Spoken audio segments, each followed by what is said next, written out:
Welcome to Changing America. I'm Maria Teresa Kumar. Last week, President Obama's executive actions on immigration were dealt a blow. A federal appeals court refused to lift a temporary freeze on the administration's immigration programs, affecting an estimated 4 million undocumented immigrants. And the legal battle could add months of delay for the expansion of two key actions, DACA and DAPA. Meanwhile, on the other end of the spectrum, Ann Coulter sat down with Fusion's Jorge Ramos to talk about her new book, Adios America, the left's plan to turn our country into a hellhole. What a title, Ann. You've said that Americans should fear immigrants more than ISIS. Yes. Most immigrants are not terrorists, nor criminals. I have a little tip no for one, you. No one is biologically predisposed if you to don't commit want a to be crime. killed by ISIS, don't go to Syria. If you don't want to be killed by a Mexican, there's nothing I can tell you. Yes, that was Ann Coulter, standing by her claim that Americans should fear immigrants more than ISIS. Coulter is only one voice in the anti-immigration movement, but she's not alone. While not an outlandish in their claims, several members of the Republican Party are anti-immigration reform activists, and they're anti the executive action. But here's the scary truth. For 2016 Republican hopefuls, this could be their way that comes back to haunt them.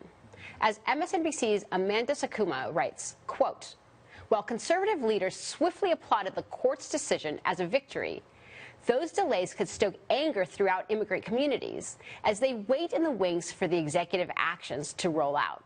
Resentment that could be placed squarely on the party responsible for causing those delays in the first place, the GOP. Here to discuss our nation's tone on immigration is Ali Noorani, Executive Director of the National Immigration Forum, and Hector Sanchez, Chair of the National Hispanic Leadership Agenda. Thanks for joining me, gentlemen. Thank you. Gracias. So, first, I don't know what to do with Ann Coulter, so we'll just talk about her briefly, but I think that what she does is really start stoking the fears of a changing America. And instead of actually providing leadership on it, she actually basically goes to the bottom of the barrel. Talk to me about, one, why that tone is not only offensive, but it's also scary, because you're not translating what's happening in this country. No, it's totally unacceptable what is happening. See somebody like this person just exploiting this space, spreading lies, hate speech, and really taking advantage of like the recession that happened, the worst recession in 80 years. People trying to understand why we're in this position, and this person just spreading lies.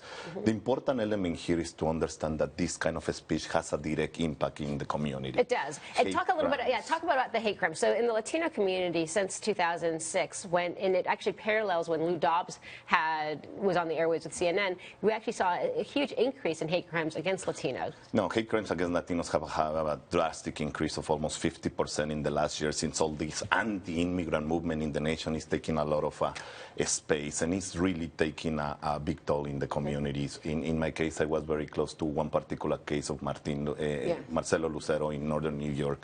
If you really understand and see the correlation between the Ann Coulter's kind of speech and what is happening on some of the streets in the United States, high schoolers going to having a couple of beers and going basically dinner hunting some undocumented immigrant on the street, Marcelo Lucero, and kill him just because of this lack of understanding of the issue, but just hearing these messages in the nation. It also has an impact in the quality of life of the Latino community. And so how can we start addressing this? Because I think that she's about to go on this book tour, and people are going to hopefully not buy her books, but if you listen to the message, it's not only dangerous, but you do find some Republicans that aren't as extreme as she is, but they are espousing some of this idea that immigrants are the issue of why we're not making it in America. Well, I think what we need right now is conservative leadership on this issue of immigrants and immigration. And we've been going back to the days of Ronald Reagan. And I mean, for Republicans, he is the, He's Ronald. He's Ronald, right? He's Ronnie. But when you look back, when he left office, he spoke in his farewell speech, he spoke of a shining city on a hill, and a city that welcomed people from everywhere. So for the Republican Party, they have a choice. Is it Ronald Reagan and his vision for America, or is it Ann Coulter and her vision for America? And those are two completely different journeys for not just Republicans, but for all of us in, as we would say, a changing America. So what's the who's going to lead Republicans down this path? And who's going to lead them? And I think, and who's going to lead them? Because right now, when you're talking about a highly contested primary, and they want their voters that are the most passionate, unfortunately, a lot of those most passionate voters align themselves more closely with Ann Coulter than they do with the majority of Republicans who actually don't believe any of this rhetoric. How is that? Who's going to be able to define that? I mean, I think that what Jeb Bush, Marco Rubio, Rand Paul, some days, have been able to do is actually carve a path forward for Republicans and conservatives on this issue of immigration reform. But then you've got Scott Walker leaning closer to Jeff Sessions. You've got Ted Cruz and others who would much rather compete for a very small slice. I think South Carolina actually provides a really interesting example because Lindsey Graham, remember, he has won multiple elections at a statewide level in spite of being for comprehensive immigration reform. So I think it'll be interesting to watch how conservative faith, law enforcement, business leaders in South Carolina engage on this issue and then pressure Republican and South Carolina is closest to what the rest of America is looking like as far as the rapidly changing landscape versus, let's say, California, where you've had immigrants for a long time. So I think you're right. I think that could be a beacon of how to do things right.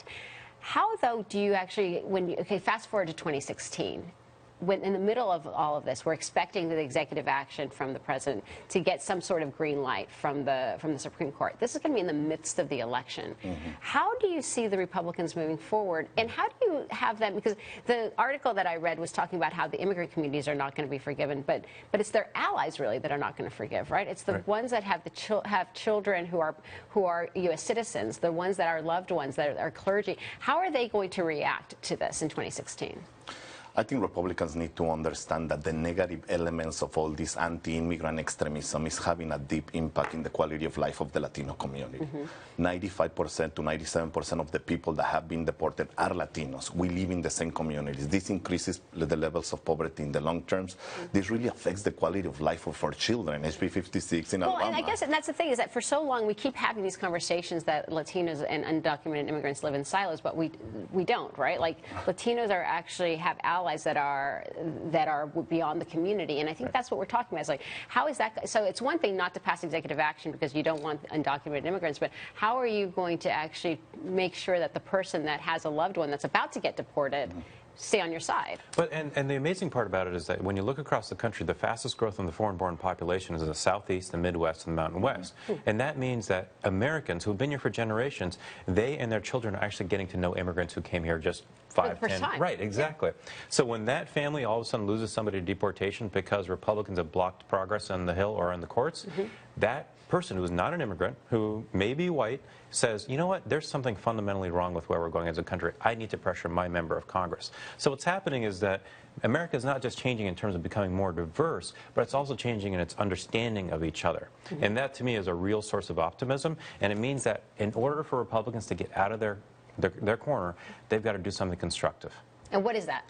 From our perspective, it's starting to put bills on the floor. It's starting to run a process in the House and the Senate, the two chambers that they control, to move immigration reform forward, because they have an opportunity to actually get credit for fixing the system by 2016. Or they can get credit for continuing to block changes. And what is this issue that recently the Libre Initiative came out saying that Hillary Clinton's promise of immigration reform was too extreme? How do we talk about that? Because I think that it's very much, we have to make sure that that Congress is playing their role. But how do we address this issue of Hillary saying she's coming out too much for the immigrant? Is that possible?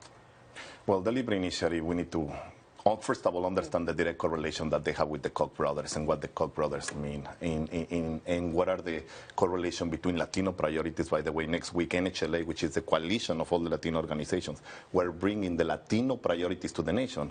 It will be important to make the correlation of Latino priorities and where the Libre Initiative stands and where the Koch brothers stands.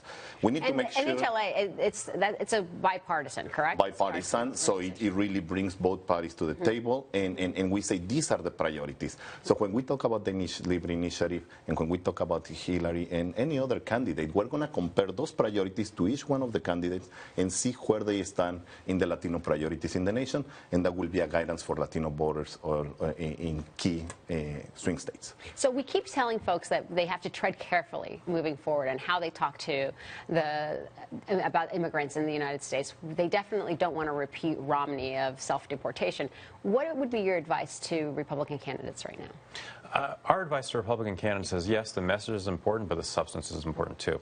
Latino, Asian, new American voters across the country are more sophisticated than I think anybody realizes. They're reading Spanish language press, they're reading Asian language press, they're reading English language press. So people know what candidates are going to say, but they also know what Republicans on the Hill are going to do. Yeah. So it's not just the message, it's actually the substance. You know, and I actually like to compare a new voter, and this is basically what you're talking about, a new voter to someone that's going to go buy a car for the first time. They're going to kick the tires. They're not just going to go to the first person that basically presents them with a nice shiny new car. They're actually want to know the substance. And the same thing with a new voter. They're going to do the same thing with the Democratic and Republican Party. So they want substance. Yep. Thank you so much for joining me, gentlemen. Thank you. Hope to see you back soon.